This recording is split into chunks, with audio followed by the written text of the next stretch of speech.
Qui es-tu?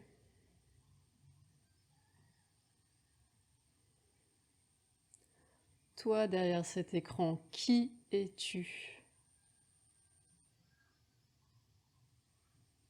Qui es-tu? Qui crois-tu être? Qu'es-tu?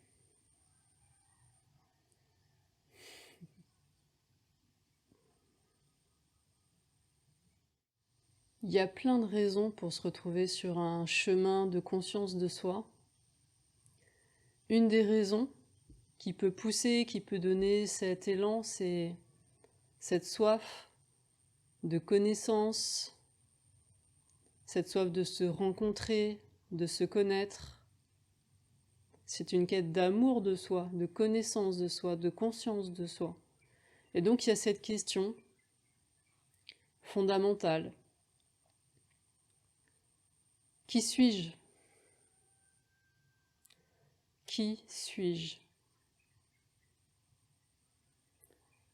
Et puis il y a plein d'autres raisons d'être sur un cheminement de conscience. Il y a évidemment toutes ces souffrances, toutes ces parts de soi, toutes ces choses de son passé qu'on peut sentir avoir à guérir, à pacifier, à libérer.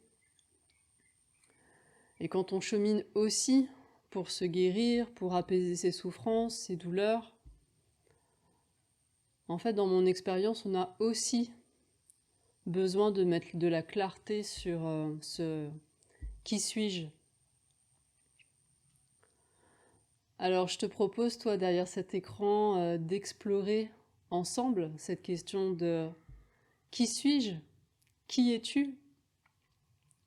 Et à mon sens, pour pouvoir trouver des réponses qui sont de l'ordre de l'expérience directe par rapport à cette question, il est nécessaire de clarifier et d'apporter des clés sur quelques questions fondamentales qui sont qu'est-ce que la conscience?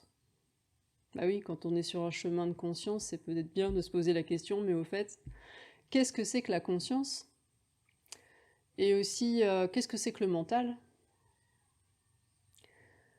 Quelle est la différence entre des pensées et des croyances? Et donc, à mon sens, quand il y a de la clarté par rapport à ces points vraiment fondamentaux et de base, alors les réponses à qui suis-je deviennent beaucoup plus claires, peuvent être vécues à partir d'une expérience directe, là, ici et maintenant. Parce que je sens qui je suis, je fais l'expérience de qui je suis, de ce que je suis, ici et maintenant de manière directe. Et ça, déjà, ça nourrit cet élan de se connaître, de conscience de soi, d'amour de soi, d'accueil et de rencontre de soi-même. Et puis c'est hyper précieux aussi quand on cherche à se guérir et à transformer des choses en soi pour aller mieux.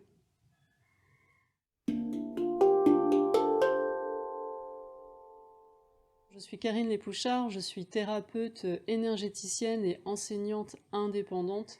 Et aujourd'hui, on va regarder un petit peu quelques points clés, vraiment des bases, pour pouvoir ensuite trouver davantage de réponses dans l'expérience directe à cette question. Qui suis-je? Alors comme d'habitude, je préfère quand même le préciser.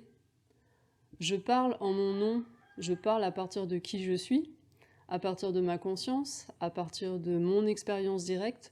Je ne suis pas là pour retranscrire des lectures philosophiques, scientifiques ou que sais-je. Ça m'intéresse pas. Moi, ce qui m'intéresse, c'est de parler à partir de ma réalité pour que toi, derrière cet écran, tu puisses sentir comment ça résonne, comment c'est pour toi, que tu puisses être inspiré, éventuellement enrichi, et que tu puisses sentir, toi, dans ta réalité, c'est comment en fait.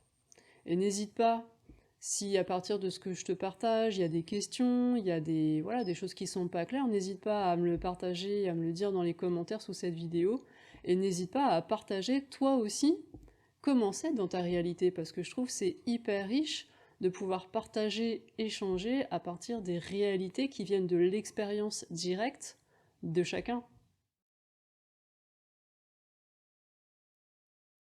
Alors il y a cette première question tellement fondamentale. Mais qu'est-ce que c'est que la conscience?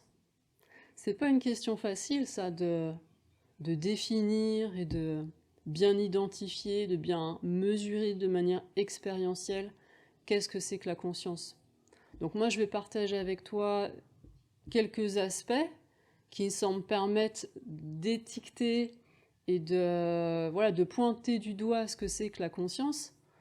Mais après, c'est vraiment quelque chose qui se vit directement en soi. Mais je vais comme ça te donner quelques pistes pour t'aider à vraiment identifier et à sentir en soi, mais qu'est-ce que c'est que cet espace de conscience? C'est un espace que l'on peut sentir, dont on peut faire l'expérience.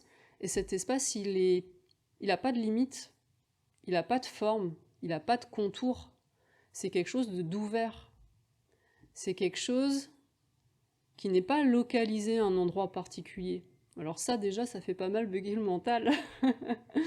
Mais vraiment, c'est quelque chose que l'on peut sentir en soi. Et dans cet espace, la deuxième chose qui pour moi caractérise la conscience, c'est que dans cet espace, donc qui n'a pas de forme, qui n'a pas de limite, dans cet espace, il y a quelque chose qui est soi, qui est qui je suis justement, et il y a ce quelque chose qui sait qu'il l'est. Mais c'est pas mental, c'est pas une pensée qui dit je suis. Alors ça, il peut aussi y avoir des commentaires et des pensées qui disent voilà je suis et qui commentent cet espace de conscience. Mais au-delà de tous ces commentaires et de ces pensées, dans cet espace de conscience, je sais. Je fais l'expérience directe que là, je suis. Je suis, j'existe. D'accord? Donc ça, c'est vraiment quelque chose qui est vraiment fondamental. Parce que quand on sent ça, il y a plein d'endroits en soi qui sont stabilisés, qui sont rassurés, qui sont posés par boum, voilà. Je sens que là, je suis. Et ce que je suis dans cet espace n'a pas de limite, n'a pas de frontières, n'a pas de forme, et en même temps c'est. Vous voyez, donc déjà la conscience là, pour le mental, c'est pas évident d'appréhender ça. C'est vraiment quelque chose qui se sent dans l'expérience. Et il y a un troisième aspect que je trouve fondamental pour vraiment sentir et faire l'expérience directe de ce que c'est que la conscience, c'est que cet espace de conscience qui sait intimement, profondément qu'il est, qu'il existe, c'est un espace qui est un espace de perception. C'est un espace qui perçoit des choses. Quand je vous dis ça, là, il y a les sons du chantier qui se manifestent.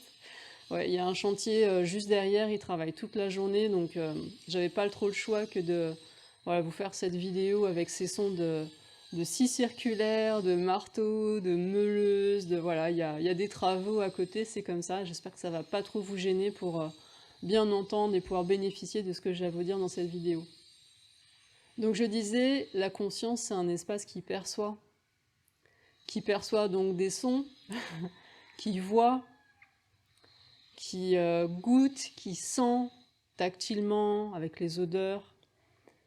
C'est vraiment un espace qui est sensoriel. La manière dont cet espace de conscience va percevoir les choses, ça peut être vécu de plein de manières différentes. Et je trouve ça vraiment intéressant de regarder ça d'un petit peu plus près. J'aime bien utiliser le terme d'attention, parce que c'est un terme courant et c'est facile de se relier à qu'est-ce que ça veut dire d'être attentif ou de faire attention à quelque chose. Je trouve que quand on est attentif, qu'on fait attention à quelque chose, qu'est-ce que c'est? C'est pour moi focaliser sa conscience, diriger son attention, sa conscience, sur quelque chose de particulier. Et ça, il y a une image que j'aime bien utiliser pour expliciter ce que c'est que cette attention, ou le fait de focaliser ou pas sa conscience. Pour moi, c'est comme une lampe torche ou un projecteur.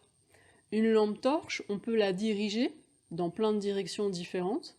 Et puis, vous savez, il y a ces lampes où on peut tourner l'embout et du coup, c'est le faisceau de lumière est plus ou moins concentré à un point très très précis, ça fait un tout petit point de lumière. Ou alors, on peut tourner dans l'autre sens et là, la lumière s'élargit et on peut avoir comme ça une lumière qui va éclairer plein de choses en même temps. Mais pour moi, l'attention et la manière dont la conscience va percevoir, c'est exactement la même chose. On peut diriger son attention et donc sa conscience peut être dirigée comme ça vers plein de choses différentes, à l'extérieur de soi et aussi à l'intérieur de soi. Et on peut focaliser son attention ou défocaliser son attention, c'est-à-dire avoir une conscience très pointue et vraiment très profonde et qui va vraiment être ciblée sur quelque chose de très précis, à l'extérieur comme à l'intérieur, ou on peut avoir une conscience qui a une perception comme ça qui est très large. Et ça, notamment d'un point de vue auditif, on peut s'amuser à se poser et puis avoir vraiment cette audition. Quand je dis ça, il y a la scie qui recommence. On peut avoir cette audition vraiment à 360, mais même en 3D, vraiment en haut, en bas, tout autour, et s'amuser à vraiment percevoir tout ce qui se passe à l'extérieur de soi dans toutes les directions. Et ça, je trouve que c'est vraiment quelque chose qu'on peut s'entraîner à faire en conscience pour le coup. Vraiment s'entraîner à être dans cette sensorialité, dans cette perception à l'extérieur et aussi à l'intérieur. Et on peut s'entraîner à déplacer son attention d'une chose à l'autre, sans que ce soit quelque chose qui nous échappe. Quand on rêve un petit peu, on passe comme ça d'un truc à l'autre, mais on ne maîtrise pas les choses. On peut s'entraîner à maîtriser les choses et à passer d'un objet de perception à un autre. Et on peut s'entraîner aussi à focaliser, défocaliser, à zoomer sur quelque chose et puis à avoir après une perception beaucoup plus large. Et tout ça, c'est quelque chose qui s'entraîne, c'est quelque chose qui s'apprend. Et de la même manière que l'on peut s'entraîner à diriger son attention sur tel ou tel objet à l'extérieur de soi, de manière visuelle, de manière auditive, de sentir des odeurs, de sentir des mouvements de l'air, de la même manière, on peut s'entraîner à diriger son attention à l'intérieur de soi. Et donc là, les objets, qu'est-ce que ça va être ? Ça va être des sensations dans le corps, par exemple. Je peux m'entraîner à sentir les différents endroits de mon corps. Il y a plein de pratiques pour ça. J'en partage quelques-unes d'ailleurs sur le site d'Inflorescence. Et je vais vraiment m'entraîner à sentir par exemple mes points d'appui, sentir ma respiration, les différents endroits de mon corps. Et je vais déplacer comme ça ma petite lampe intérieure sur tel ou tel endroit de mon corps. Et je peux aussi dézoomer et avoir conscience de l'ensemble de mon corps, globalement.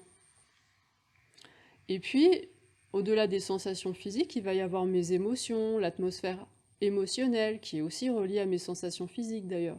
Tout est lié de toute façon. Et puis je vais aussi pouvoir diriger mon attention vers mes pensées. Observer ces pensées. Observer s'il y a des enchaînements logiques ou pas, ou si c'est des pensées comme ça un peu décousues. Observer le rythme auquel elles vont. Et puis peut-être observer s'il y a des espaces de silence entre ces pensées. Et si j'observe qu'il y a des espaces de silence, et souvent même s'ils sont très très très petits, il y a des espaces de silence, observez que entre ces pensées, il y a cet espace de conscience qui est là, qui sait qu'il est, qu'il existe, qui perçoit, qui n'a pas de forme, qui n'a pas de limite.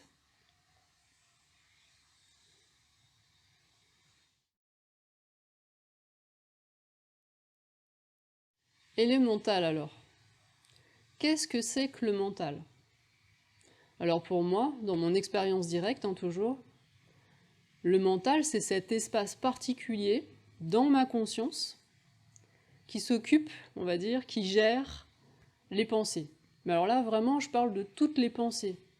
Je parle des pensées dont j'ai l'impression qu'elles m'appartiennent, qui sont le résultat de mes propres raisonnements, de ma propre logique, de ma propre histoire, etc. Donc on va dire mes pensées. Les pensées qui viennent de l'extérieur, de ce que j'entends de mes proches, de mon environnement, du collectif, des médias, des informations, voilà, tout ce qui vient de l'extérieur. Et puis il y a des pensées qui vont être enchaînées, comme je disais, avec des raisonnements logiques. Il va y avoir des pensées comme ça, un peu erratiques, un peu comme des rêveries, je passe d'une pensée à l'autre, c'est un peu du coq à l'âne et ça n'a pas trop de sens, mais bon voilà, c'est des pensées aussi. Et il y a tous ces commentaires, toute cette voix intérieure qui commente, il dit « Ah tiens, les travaux, ça recommence, etc. » Donc voilà, toutes ces pensées, tous ces commentaires, tout ce blabla, là, tout ça, ça se passe dans un espace qui est l'espace du mental. Pour moi, dans mon expérience directe, mais le mental, mais c'est indispensable déjà. On ne peut pas vivre sans mental, on ne peut pas mener sa vie si on n'a pas le mental, c'est clair. Mais c'est indispensable, donc, mais c'est précieux. Et puis c'est un outil qui est super puissant. Si on met cet outil au service de la conscience, de la vie en soi, de son bonheur, de sa joie, de son plaisir, mais alors la vie peut être vraiment déjà beaucoup plus facile.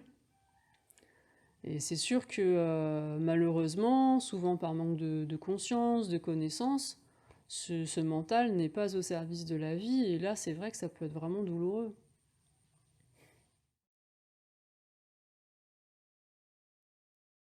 Alors qu'est-ce qui fait que le mental peut justement être vécu de manière douloureuse? Ben, je pense que là c'est le moment de vous parler des pensées et des croyances. Qu'est-ce que c'est qu'une croyance? C'est quoi la différence entre une pensée et une croyance? Ben, pour moi, dans ce que j'observe, une croyance c'est une pensée. Mais c'est une pensée qui a un statut un peu particulier. Une croyance, c'est une pensée que l'on valide comme correspond à une réalité. Alors on dit voilà, cette pensée-là, c'est comme ça correspond à une réalité que l'on croit en général objective. Donc voilà, il y a la réalité, cette pensée-là, c'est la réalité. Donc c'est vraiment une pensée, mais qui a ce statut particulier. Et donc, en fonction de mes croyances, en fonction des pensées que je vais valider comme étant la réalité, bah c'est là que mon mental va être au service de la vie, au service de l'amour de moi-même, du soutien de moi-même, au service de la réalisation de mes projets, de ce qui me tient à cœur, de mon bonheur, ou pas. C'est vraiment cette manière de vivre ses pensées et ses croyances, et d'y croire, et d'y croire à 100% ou pas. Et des fois, je pose cette question à des personnes, mais tu crois vraiment ce que tu crois? Et ça n'a pas de sens, cette question-là. Est-ce que tu crois vraiment ce que tu crois? Ça n'a pas de sens si on est complètement identifié à son mental déjà, donc à ses pensées, et qu'en plus on croit vraiment que la croyance c'est la réalité. Parce que quand on n'a pas intégré cette information qu'une croyance c'est une pensée qu'on a validée, et qu'on a vraiment cette confusion entre une croyance et la réalité, mais ça bug complètement. On se dit qu'on peut pas changer ses croyances parce qu'on se dit que ses croyances c'est la réalité, on va pas changer la réalité, enfin c'est pas possible de changer la réalité. Là, on n'est pas tout puissant à ce point-là. Donc quand on est complètement scotché comme ça à son mental, à ses pensées et à ses croyances, souvent ça paraît juste impossible de changer ses croyances en fait.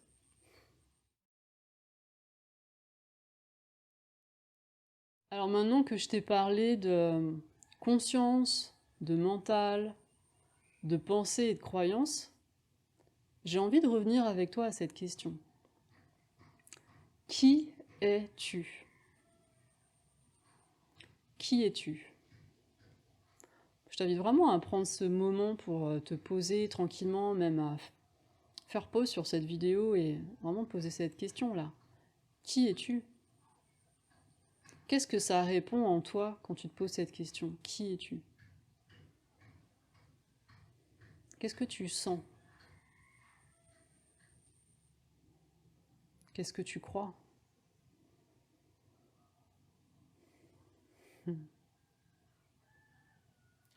Et tu vas observer ce que ça répond en fait, ce que tu sens. Tu vas observer tes pensées aussi. Est-ce que ça va répondre quelque chose du genre je suis Karine Lépouchard, je suis thérapeute énergéticienne et enseignante indépendante et blablabla. Bla bla bla bla.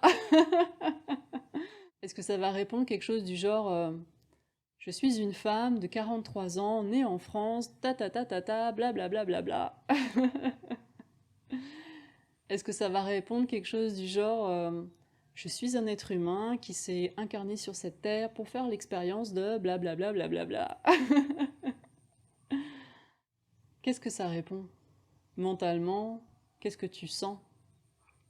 Qu'est-ce que tu sens? Qui es-tu?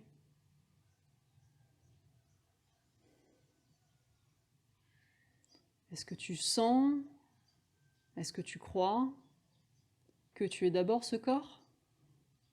Ce corps qui a reçu un ou plusieurs prénoms, qui a un nom de famille, qu'il y a différentes parties, des organes, et est-ce que tu crois que ta conscience, cette part de toi qui sait qui est, qu'elle existe, est-ce que tu sens, est-ce que tu sais, est-ce que tu crois que cette conscience est fabriquée par ton cerveau, par ton corps?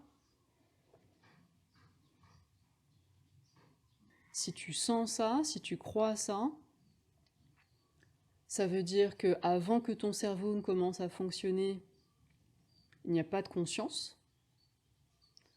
Et cela veut dire que quand tu partiras après ta mort, ce sera le néant.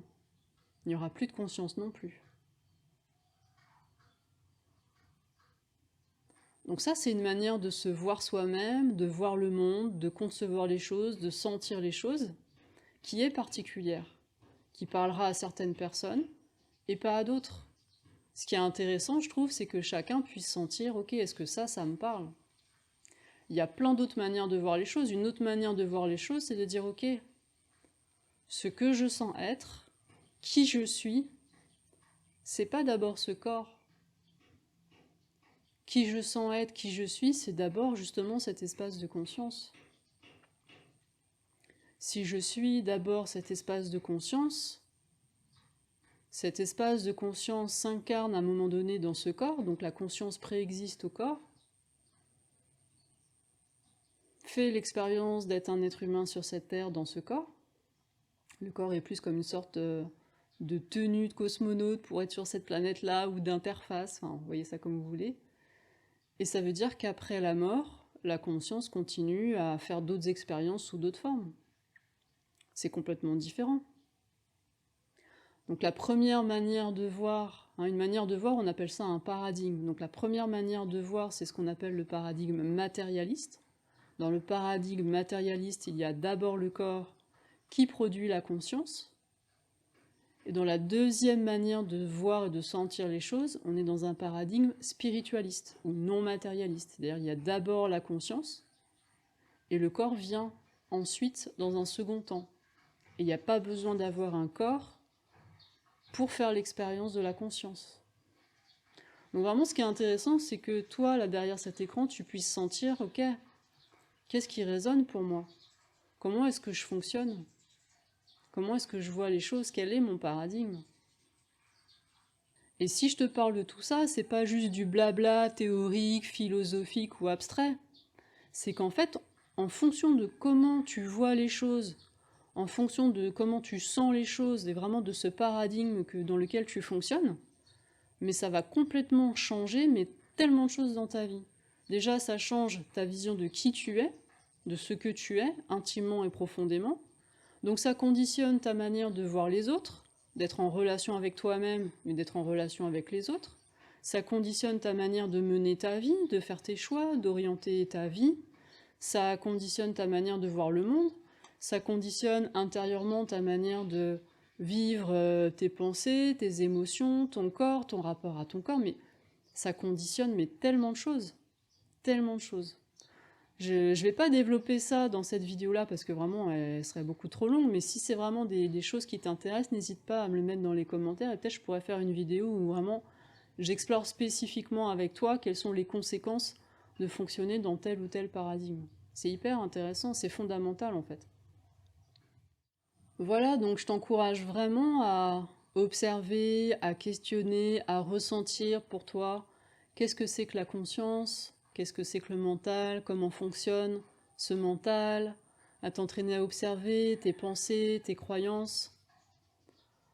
Parce que tu sois dans un cheminement de conscience de soi, de connaissance de soi, que tu sentes que tu as des choses à guérir en toi, à libérer, à pardonner de ton passé, ou que tu sois dans les deux, de toute manière, ce sont vraiment des clés qui vont beaucoup t'aider. Et je t'encourage vraiment, si tu sens que tu as de l'élan pour ça, à t'entraîner jour après jour, plusieurs fois par jour, à t'installer dans cet espace de présence, de conscience, dans cet espace-là, qui n'a pas de limite, qui n'a pas de forme, qui est juste cet espace où tu sens que tu existes, qui est posé là, qui est des pensées ou qui n'est pas de pensée, pendant que tu penses ou entre deux pensées. Il y a cet espace où tu es, tu existes. Et vraiment, ça, c'est une ressource qui est indispensable parce que s'entraîner à se poser dans cet espace-là, ça permet petit à petit d'observer ses pensées, d'être de moins en moins identifié à ses pensées. Et ça permet de s'entraîner à prendre conscience de ses croyances, de prendre conscience que ces croyances sont juste des pensées qu'on a validées et qu'on peut faire autrement, qu'on peut transformer ses croyances. Et ça, c'est juste indispensable. C'est juste indispensable pour guérir certaines choses en soi, parce qu'il y a plein d'espaces de souffrance en soi qui viennent de croyances qui ne sont pas au service de la vie en soi. Et c'est pour ça que j'insiste tellement sur ces aspects-là. Voilà, donc je reste à ton écoute pour échanger, répondre éventuellement à tes questions, lire tes partages, lire ton expérience, savoir comment c'est dans ta réalité, tout ça. Vraiment, si tu as une question, ou voire même plusieurs questions, n'hésite pas à l'écrire dans les commentaires sous cette vidéo. Tu peux vraiment te dire qu'il y a des chances qu'il y ait d'autres personnes qui aient la même question ou les mêmes questions. Et donc que ce soit pour toi ou pour les personnes de la communauté, de toute façon c'est super utile si chacun fait cette démarche d'oser partager, questionner et échanger.